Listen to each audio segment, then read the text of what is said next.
할렐루야, 할렐루야. 2024년 10월 13일 사부 예배 오신 여러분들을 주님의 이름으로 환영하고 축복합니다. 오늘 우리가 함께 드리는 이 예배가 주님께서 기뻐 받으시는 예배, 우리의 마음에 새겨질 수 있는 예배, 우리의 삶의 지표가 될 수 있는 그러한 예배가 되기를 주님의 이름으로 축복합니다. 여러분 혹시 남아있는 여생이 얼마 남지 않은 시한부 인생을 살아가는 사람을 만나본 적 있습니까? 저는 사랑하는 제자와 사랑하는 성도의 삶 가운데 그러한 삶을 본 적이 있습니다. 남아있는 여성이 꼭 정확하게는 아니지만 어느 정도 남았다는 것을 인지했을 때 많은 경우에는 그 삶에 유의미한 행동을 하려고 하는 것 같습니다. 예를 들어서 만나고 싶은 사람들을 만나거나 꼭 해야 할 일을 해야 하거나 자신이 떠난 후 자신이 떠난 이 가정과 공동체 가운데 유익이 될 만한 것들을 정리하거나 무의미한 행동을 하는 사람들은 잘 없는 것 같습니다. 사랑하는 에바다윗 청년 여러분, 어쩌면 우리는 정확한 날짜를 모르지만 우리에게 남겨진 이 땅 가운데의 삶이 유한한 시한부 인생을 살아가고 있습니다. 특별히 이런 유한한 시간을 살아가는 저와 여러분들에게 유의미한 행동은 무엇일까요? 가치 있는 삶이란 무엇일까요? 특별히 그런 가치 있고 유의미한 삶이 어떤 것인가를 살펴볼 때 그 기준은 아마도 우리가 가장 행복할 수 있는 삶이 아닌가 싶습니다. 그렇다면 한번 질문을 한번 던져볼 수 있을 것 같습니다. 하나님의 백성인 저와 여러분들에게 가장 행복한 삶은 무엇일까? 가장 나다운 삶은 무엇일까? 내가 나답게 살아갈 수 있는 삶, 그 삶은 과연 무엇일까? 라는 질문을 한번 던져볼 수 있을 것 같습니다. 우리 예수님께서 2000년 전 이 땅의 삶을 살아가셨을 때도 시한부 인생을 살아가셨습니다. 특별히 30년 동안은 가정과 속해 있는 공동체를 위해서 살아가셨고 3년 동안은 하나님의 역사, 하나님의 구원 역사에 참여하는 공생의 사역을 해 오셨습니다. 오늘 우리가 함께 읽은 이 말씀의 배경은 예수님의 공생의 사역을 거의 마무리할 시점, 특별히 십자가 구원 사건을 기준으로 했을 때 일주일이 남은 시간이었습니다. 그런 시한부 인생, 유의미한 행동을 해야 될 예수님께서 오늘 말씀에 그의 남아있는 여생을 이렇게 시작하십니다. 누가복음 19장 1절 말씀, 예수께서 여리고로 들어가 지나가시더라. 우리가 지지난주부터 계속적으로 살펴봤던 예수님의 마지막 일주일쯤의 시간을 살펴보고 있는데요. 우리는 지난주와 지지난주 예수님께서 예루살렘 근처에 있는, 지금 대구로 치면 경산쯤에 있는 베단이라는 곳으로 가셔서 마르다, 마리아, 나사로라는 예수님과 가장 친밀한 관계를 가지고 있던 분들을 찾아갔다고 말씀드렸습니다. 아마 오늘 이 말씀은 베다니를 방문한 직후 혹은 베다니를 방문한 직전의 이야기인 것 같습니다. 예수님께서 베다니를 방문하고 난 다음에 방문하기 직전에 한 도시를 들어가셨는데 그 도시의 이름이 여리고라고 나와 있습니다. 사랑하는 에바라의 청년 여러분, 유년주일 학교를 우수한 성적으로 졸업하신 여러분들 여리고 익숙하지 않습니까? 혹시 여호수아 말씀에서 여리고가 등장하는데 고개를 끄덕이는 청년들이 한 12분쯤 계신데요. 처음으로 이 이스라엘 민족이 정복한 성읍이 바로 여리고죠.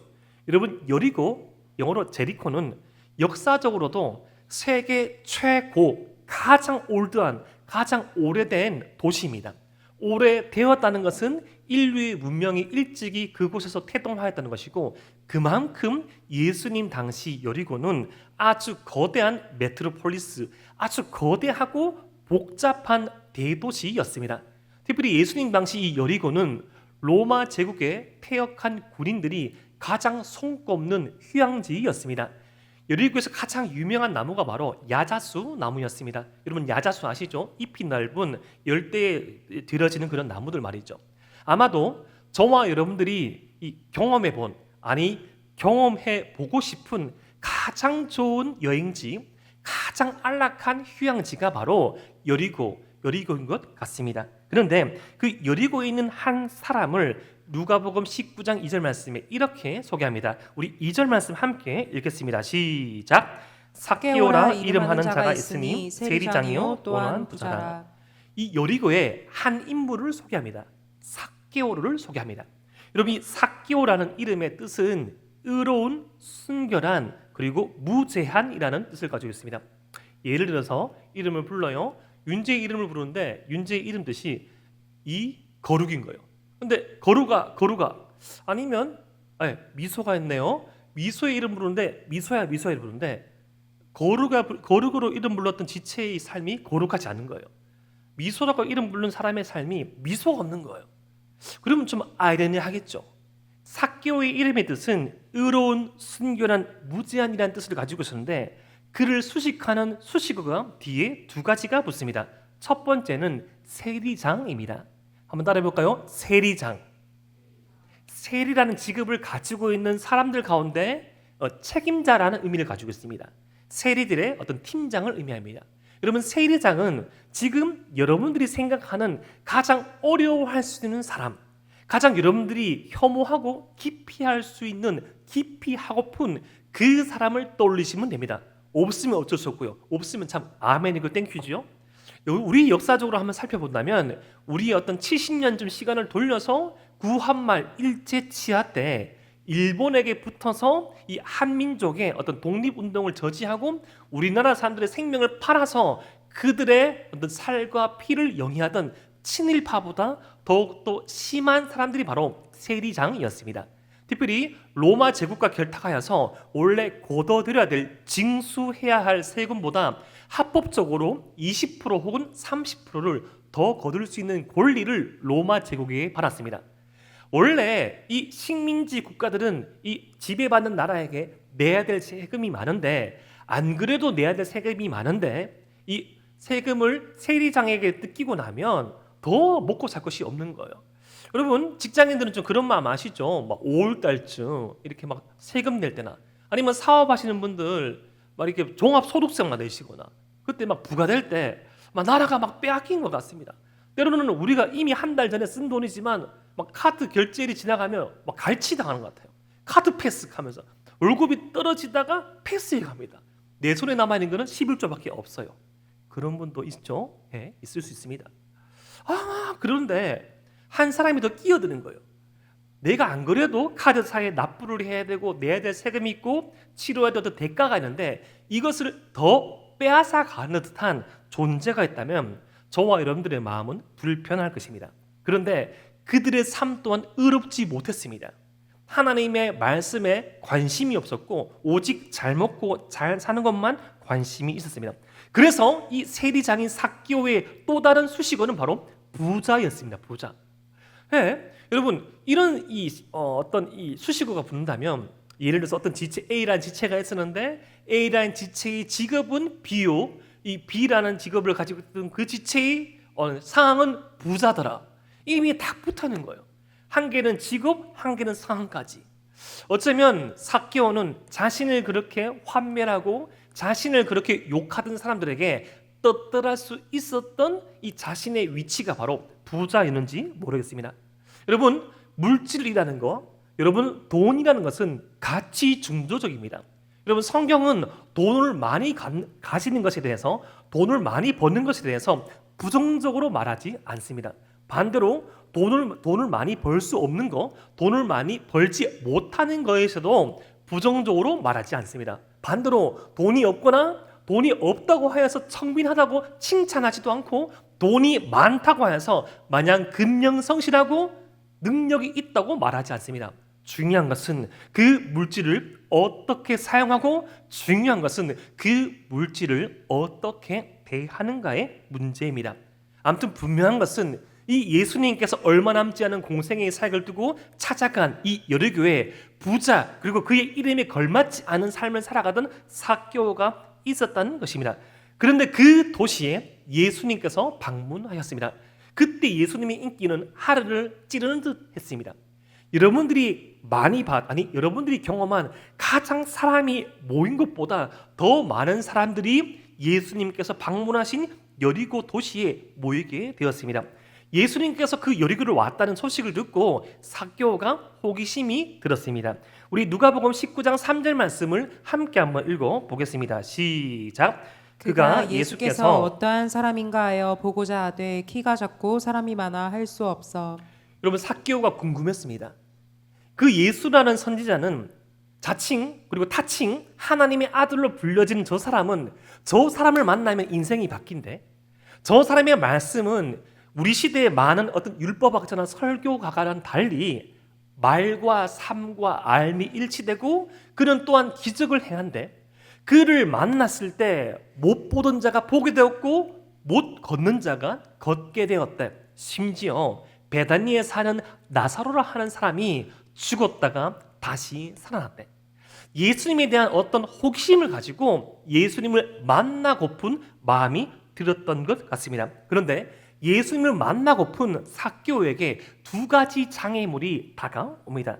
그 첫 번째는 키가 작은 것이었습니다.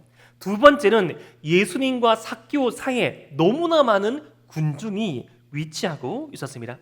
사랑하는 에바다윗 청년 여러분, 오늘 우리가 살펴보고 있는 누가복음 19장 말씀은 예수님을 알지 못하던 인생이, 예수님의 은혜를 알았지만 떨어져 있던 인생이 어떻게 예수님을 만나고 예수님을 통해서 변할 수 있는지를 우리에게 보여주는 말씀입니다. 여러분, 키가 작다는 것은 우리가 선천적으로 가지고 있는 장애물로 말미암아 예수님을 가까이 하기 어려울 수 있다는 것이죠. 여러분, 어떤 것이 있을까요? 우리 어떤 가정, 나의 어떤 외모, 나의 어떤 건강의 문제, 나의 어떤 선천적으로 타고난 이 기질로 말미암아 예수님을 가까이 하고 싶고 주님을 따르고 싶지만 그것이 어려울 수 있다는 것입니다. 두 번째로 후천적인 장애물이 있을 수 있습니다. 오늘 이 삭개오 같은 경우에는 예수님과 삭개오 사이에 수많은 사람들이 웅집해 있었습니다. 우리에겐 어떤 것이 있을까요? 우리 어떤 상황들, 내가 선택하고 나의 어떤 선택이 이어져서 만들어진 상황들. 원래 토요일은 여러분 주일을 준비하는 날이죠. 근데 어제까지 막 달린 거예요. 주일을 넘어서 토요일을 넘어서 새벽 3시까지 막 달렸습니다. 뭘 달렸는지는 설명하지 않겠습니다. 3시쯤 잠이 들었어요. 오늘은 꼭 예배를 가겠노라고 알람을 12개 맞춰놨지만 예수님의 제자의 숫자만큼 맞춰놨지만 그 알람이 나의 잠을 깨울 수 없습니다. 실제로 제가 알고 있던 한 청년의 이야기였어요. 후천적으로 너무나 사람을 좋아하는 거예요. 자신의 고민도 많은데 타인의 고민을 들어주느라 자신의 문제를 해결하지 못하고 주님께 가까이 가지 못하던 사람을 저는 알고 있습니다. 사랑하는 에바다윗 청년 여러분, 우리에게는 이런 삭개와 같이 어쩌면 주어진 장애물, 내가 만들어낸 장애물로 말미암아 하나님과 우리 사이를 막고 있는 것은 없습니까? 그러면 그 문제를 어떻게 해결하려고 시도하고 계십니까? 오늘 말씀에서 삭개오 같은 경우에는 4절에 이런 선택을 합니다. 앞으로 달려가서 보기 위하여 돌 무화과 나무에 올라가니 이는 예수께서 그리로 지나가시게 됨이러라. 여러분, 세리라는 직업은 좀 지식적으로 좀 충만해야 됐습니다. 좀 남들보다 머리를 좀 잘 썼어야 됐어요. 돈을 만진다는 것은 그럴 수 있죠. 그런데 그렇게 셈에 능했던 삭개오는 계산했습니다. 이제까지 자신의 인생의 문제를 돌파하듯 계산하여서 예수님께서 지나갈 수밖에 없을 그 길목에 자라나고 있던 돌 무화과 나무에 올라갔습니다. 예전 성경에서는 뽕나무로 기록되는데요, 한 높이 20m의 나무에 이 돌 무화과 나무에 삭개오가 올라갔습니다. 그러면 돌 무화과 나무는 두 가지 특징이 있습니다. 아마 예수님께서 지나가실 이 당시 무화과 나무에 열매가 맺힐 시기였던 걸로 생각됩니다. 여러분, 예전에 제가 범호 삼동에 살던 그 집에는 무화과 나무가 있었는데요, 열매가 맺힐 쯤에 이 가지를 잘못 만져서 꺾여지면 그 가지에서 진액이 나옵니다. 아주 진득진득한, 색깔은 우윳빛 색깔인데 맛은 아주 씁쓸하고 손에 묻거나 옷에 묻으면 진득진득한 점액질 진액이 나옵니다. 두 번째로 무화과 나무는 열매를 맺을 때 이 잎사귀가 손바닥 모양으로 크게 자라가지고 사람을 가릴 수 있을 만큼 커집니다. 지금 그러니까 이 삭개오는 사람들 눈에 띄지 않고 예수님을 주시할 수 있는 위치를 선정한 것이죠. 그런데 한번 상상해 봅시다. 이 세리장이니까 유복한 사람이니까 경제적으로 좀 여유가 있으니까 어떤 멋있는 수트를 입었겠지요. 아마도 이름만 대면 알 수 있는 수백만을 호가하는 레어 아이템을 착용했는지 모르겠습니다. 하지만 좀 키는 작았습니다. 그런데 키가 작은 그 삭개오가 돌 무화과 나무에 올라가기 위해서 가지를 손에 잡습니다. 가지를 잡고 끼웅끼웅끼웅 마치 클라이밍을 하듯이 한 발짝 한 발짝 올라갈 때 잘못 가지를 밟아가지고 가지가 부러지고 진액이 나오기 시작합니다. 포기할 수 없죠. 소리쳐서 떨어지면 사람들이 주목할 것 같아서 세리장인 자신의 위치가 탄로날 것 같아서 소리치지 못하고 점점 올라갈수록 끙끙대며 땀을 흘리고 이 수트는, 이 옷은 무화과 나무의 점액으로, 진액으로 더럽혀지게 됩니다. 마치 이 모습은 예수님을 만나려고 어떤 절대자와 인생의 행복의 문제를 해결하려고 스스로 노력하는 인간의 모습을 반영해 주는 것 같습니다. 여러분들은 이런 무화과나무 같은 인생의 목표 없었습니까? 저기에만 올라가면, 이것만 선점하면, 이것을 내가 취득하면, 이것을 내가 획득하면 좀 나아지겠지 라고 생각하고 내 삶을 돌아보니 온몸에 마음에 진액이 가득합니다. 땀을 끙끙 흘리며 거기까지 올라가지만 후련해지지 아니하고 해결을 내지 않는 문제를 발견할 수 있는 그런 무화과나무와 같은 인생의 목표 없었습니까? 그렇게 끙끙 올라가며 예수님을 만나려고 그 무화과나무 잎으로 자신의 몸을 숨기고 있던 삭개오에게 예수님께서 다가오십니다. 우리 누가복음 19장 5절 말씀 함께 한번 읽어 보겠습니다. 시작. 예수께서 그곳에 이르사 쳐다보시고 이르시되 삭개오야 속히 내려오라. 내가 오늘 내 집에 유하여야 하겠다 하시니 아멘. 지금 예수님을 만나기 전까지 삭개오는 이렇게 생각했습니다. 내가 예수님을 만나려고 예수님을 만날 수 있는 이 무화과 나무 위에 올라와 있었다. 이제 예수님이 지나갈 것이고 나는 예수님이 어떤 사람인지, 어떤 인간성, 어떻게 사람과 관계를 맺고 있고 좀 파악한 후에 나중에 시도할 수 있으면 예수님을 만나보든지 말든지 해야겠다라고 생각했을 삭개오에게 예수님께서 정확하게 삭개오가 올라가 있는 무화과 나무 앞에 오셔서 그곳에 이르사 쳐다보시고 주목하여 보시고 이르시되 삭개오야 속히 내려오라고 말씀하십니다. 사랑하는 에바라비 청년 여러분, 이제껏 삭개오는 열심히 살아왔습니다.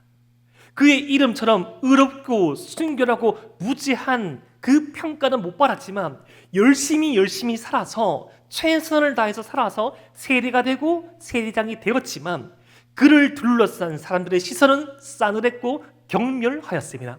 하지만 예수님께서 자신이 살고 있는 이 여력에 온다는 소식을 듣고 이제껏 역사 가운데 활동했던 선지자와는 어떻게 다르고 과연 하나님의 아들이 되어서 나에게 어떠한 은혜를 끼칠 수 있는지 궁금하여서 그냥 확인만 해보고 싶었던 그 삭개오에게 예수님께서 정확하게 지정하시고 찾아오셔서 그를 보시고 삭개오야 내려오라고 말씀합니다. 죄인이 아니라 부자가 아니라 세리가 아니라 세리장이 아니라 삭개오야 내려오라고 말씀합니다.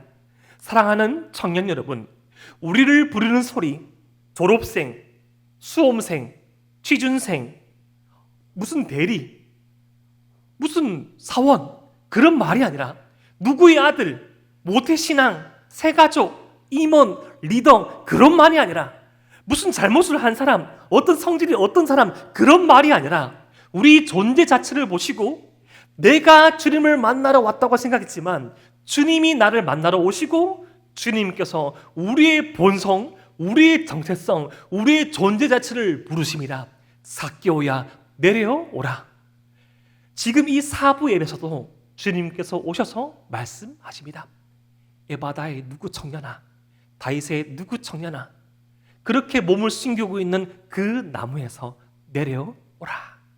내가 너를 만나러 왔다. 삭개오를 삭개오 되게 하는 것, 정말 나를 나답게 할 수 있는 것, 그것은 바로 나를 만나야 한다. 그런데 이렇게 예수님께서 삭개오의 이름을 아신 것도 참 놀랍고 전능하신, 전지하신 하나님이 이게 가능하다 칩시다. 그런데 그렇게 삭개오를 만나려고 찾아오신 예수님께서 지금 삭개오에게 하시는 말씀이 참 우리를 주목해 합니다. 뭐라고 말씀하십니까? 내가 오늘 내 집에 유하여야 하겠다 하리니. 여러분, 이 말은 오늘 너와 함께 시간을 보내겠다고 말씀합니다. 사랑하는 에바라위 청년 여러분, 우리는 자꾸 착각할 때가 있습니다. 특별히 사랑하는 이들에게 무엇을 해줘야지 가치가 있다고 생각합니다. 여러분, 가끔씩 여러분들은 말씀과 기도의 전부에서 좀 보시지 않겠지만 좀 어떤 삭막한, 좀 무미건조한 어떤 대도시 성공한 어떤 가정의 모습을 보여주면서 그런 모습 본 적 없습니까? 아버지가 가장이 출근하면서 아내가 묻습니다. 여보, 오늘은 인수 생일이래요. 그래? 너 오늘 바빠, 출장 가 라고 하면서 카드를 딱 줍니다. 카드를 주니까 여보, 이번에는 당신이 좀 선물을 사오세요. 그래? 알았어, 사올게. 가서 플레이스테이션을 딱 사왔는데 딱 주니까 인수가 이렇게 말하죠. 아빠, 작년 생일에도 줬어 하면서 플레이스테이션 1, 2, 3, 4가 다 있습니다. 근데 제가 상정해서 말씀드린 겁니다. 여러분, 무엇을 사주는 분, 무엇을 가치를 매길 수 있는 만남, 참 그것도 감사하지만 어쩌면 저와 여러분들의 삶 가운데 가장 필요한 만남, 관계는 함께 지낼 수 있는 사람 아닙니까? 여러분, 제가 경험한 최고의 위로는, 제가 경험한 최고의 힐링은 함께한 사람이었습니다. 말하지 않아도, 다 설명하지 않아도 저의 어떤 스탠스나 저의 어떤 눈빛이나 저의 표정만 봐도 저의 마음을 읽는 이가 있습니다. 그냥 말없이 식사를 차립니다. 밥을 먹으러 갑니다. 밥을 먹어요. 말없이 약속했는 마냥 익숙한 찻집에 가서 차를 시켜놓고 앉아 있습니다. 분명히 한마디도 나누지 않고 내가 내 고민을 토로하지도 않았지만 그러한 시간을 보내고 난 다음에 다시금 힘을 얻습니다. 사랑하는 에바다윗 청년 여러분, 진정 우리에게 필요한 것이 무엇입니까? 나를 알고 있는 분, 나의 존재를 알고 있는 분, 나를 가장 사랑하시는 분, 나를 가장 아끼는 분, 그분과 함께하는 것 아닙니까? 지금껏 삭개오는 성공한 삶을 살아왔지만 세리장으로 추앙받으며 많은 세리들의 선망의 대상이었지만 지극히 극도로 외로운 삶을 살아왔습니다. 그가 예수님께서 함께 지내겠다는 말을 들었을 때 6절 말씀에 이렇게 반응합니다. 급히 내려와 즐거워하며 영접하거늘. 여러분, 연속적으로 표현되었습니다. 급하게 내려오면서 동시에 즐거워하고 예수님을 챙겨서 집으로 갑니다. 너무너무 그리웠던 거예요. 너무너무 보고팠던 거예요. 너무너무 고팠던 겁니다. 사람 간의 만남이 고팠고요. 사람 간의 진심이 고팠고요. 정말 만나고픈 사람, 정말 자신을 부자, 세리장이 아닌 삭개오라 이름을 부르면서 놀린 사람이 아닌 나를 나답게 만들 수 있는 분, 나를 있는 그 모습 그대로 받아들일 수 있는 분, 그분을 처음 만난 삭개오는 너무나 기뻐서 즐거워하며 예수님을 집으로 모시고 갔습니다.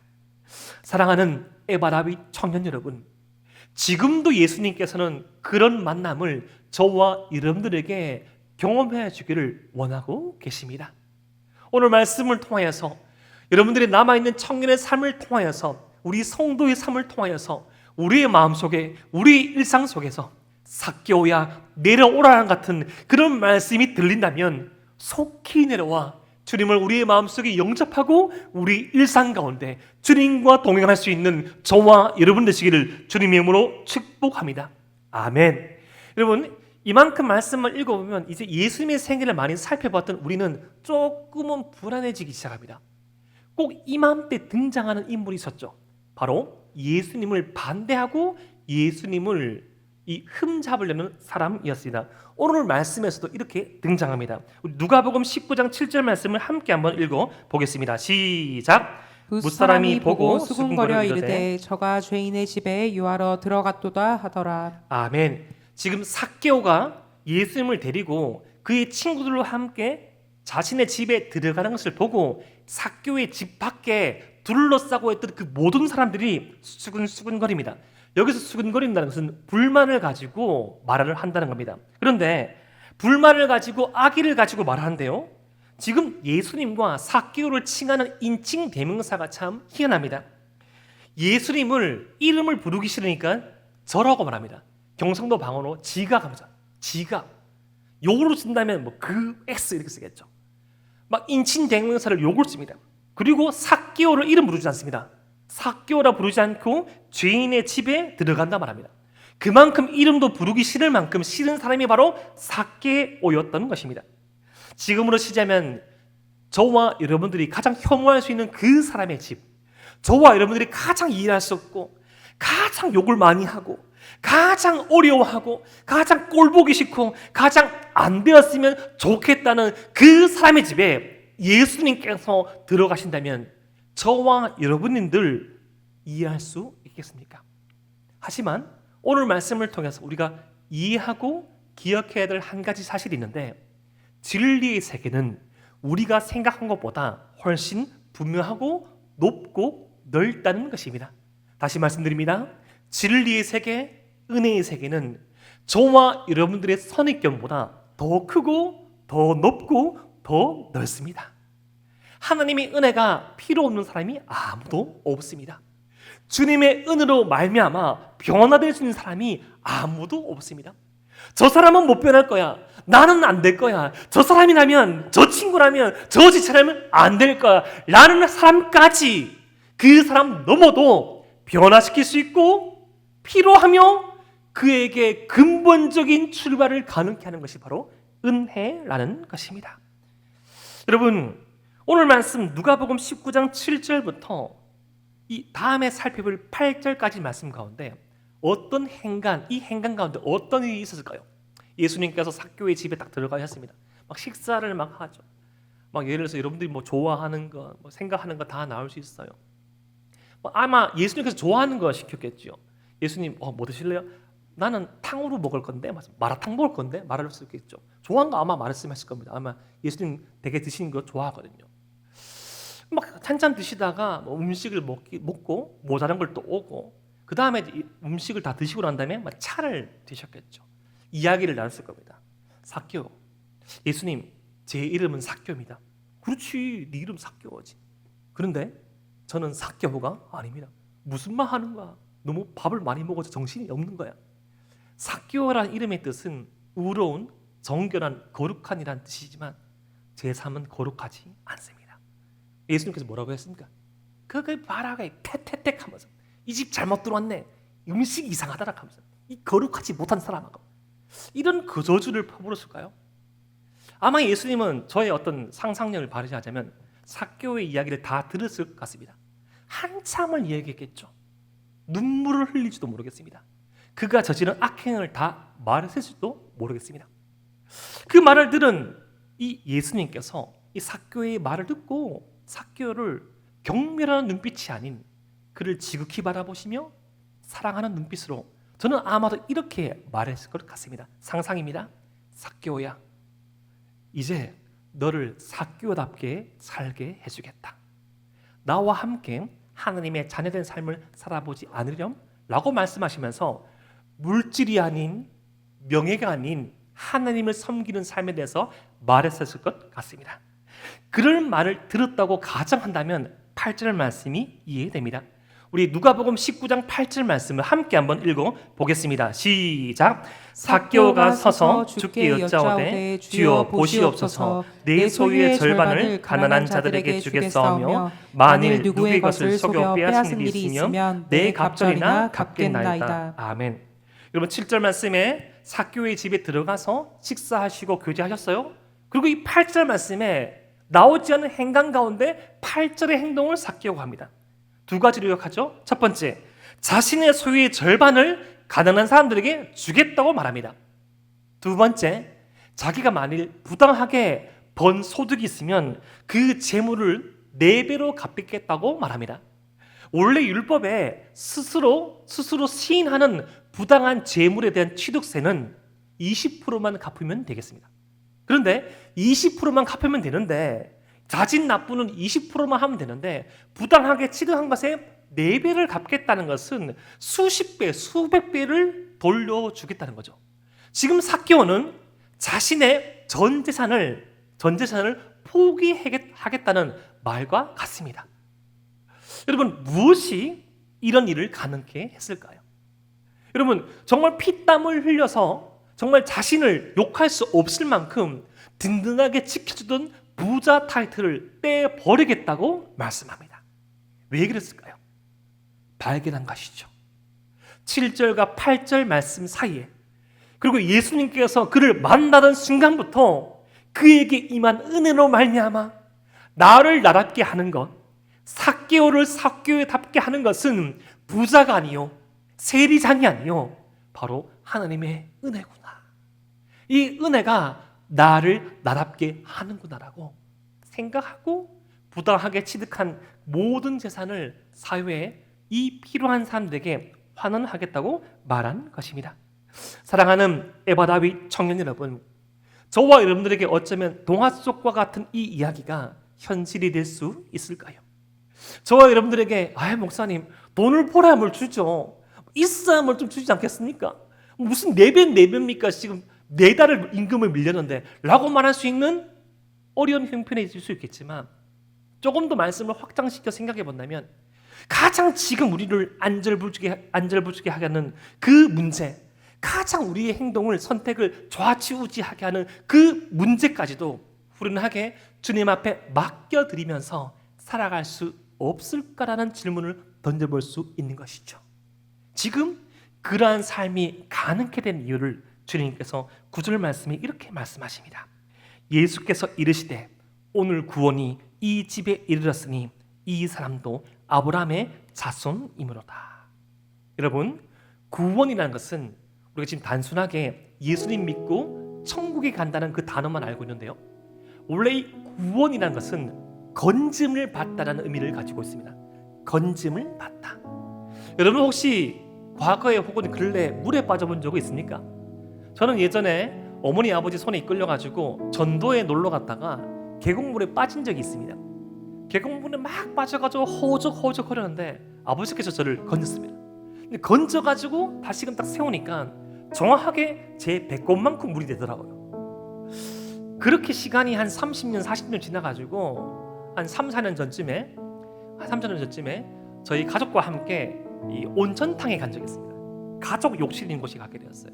제가 잠깐 챙길 물건이 있어가지고 나와있던 사이 저희 둘째가 그 욕실에서 미끄러져가지고 물에 딱 빠진 거예요. 순간 물에 빠져 거기가 허적허적 되는데 엄마가 탁 건졌습니다.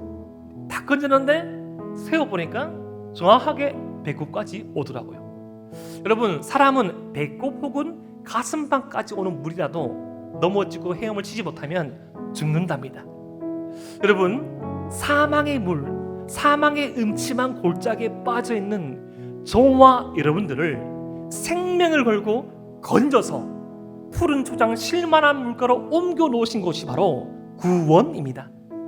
단순히 내가 인지하고 내가 의지를 가지고 믿겠어, 저는 죄인입니다, 울고 불고 회개하는 것이 아니라 나의 진정한 삶의 주인이, 우리 삶의 구원자가 주님이라는 사실을 의지적으로, 지성적으로, 나의 감정적으로, 나의 생활 가운데 영접하며 받아들이며 나의 삶의 주권을 옮겨드릴 때, 그때 마치 헤엄치지 못하는 그 아이가 물에 빠졌을 때 건져서 땅에 옮겨놓듯이 삶에 옮겨지는 것이 바로 우리의 삶입니다. 그런데 그 일이 지금 오늘 말씀에 기록하는 삭개오에게 일어났다는 것입니다. 삭개오는 깨달았습니다. 이제껏 자신의 삶을 구원해 줄 것이 물질이라고 생각했는데, 이제껏 나의 삶을 건져서 옮겨주는 것이 세리인 줄 알았는데 그것이 아니었습니다.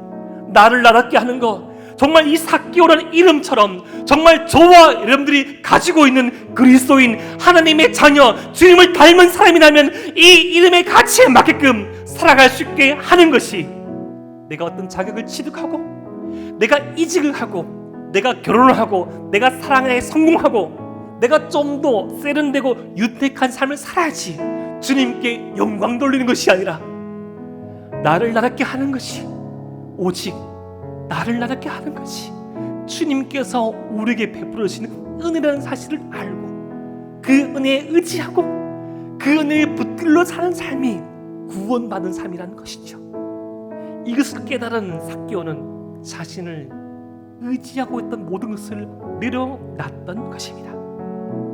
이러한 삭개오의 모습을 보시고 예수님께서 오늘 10절 말씀으로 말씀의 결론을 내리십니다. 인자가 온 것은 잃어버린 자를 찾아 구원하려 함이니라.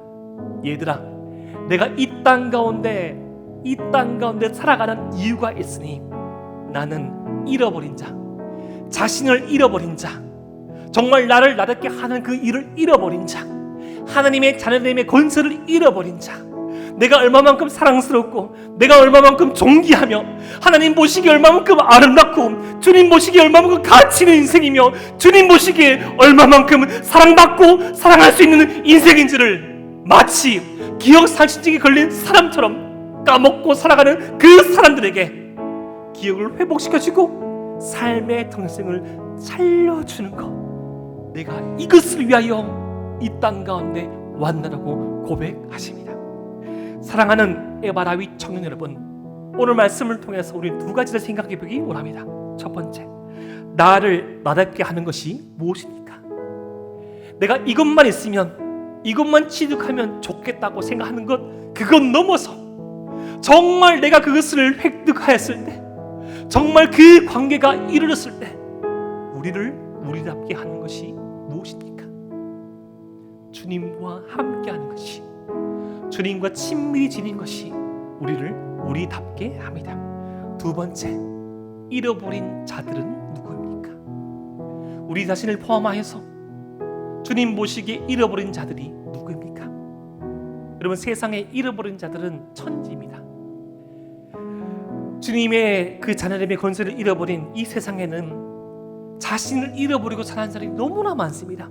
우리 자신부터 그렇고요. 내 사랑하는 가족, 내 사랑하는 연인, 내 사랑하는 부모님, 내 사랑하는 친구들, 우리부터 챙기고 그들 또한 주님께로 인도하셔야 됩니다.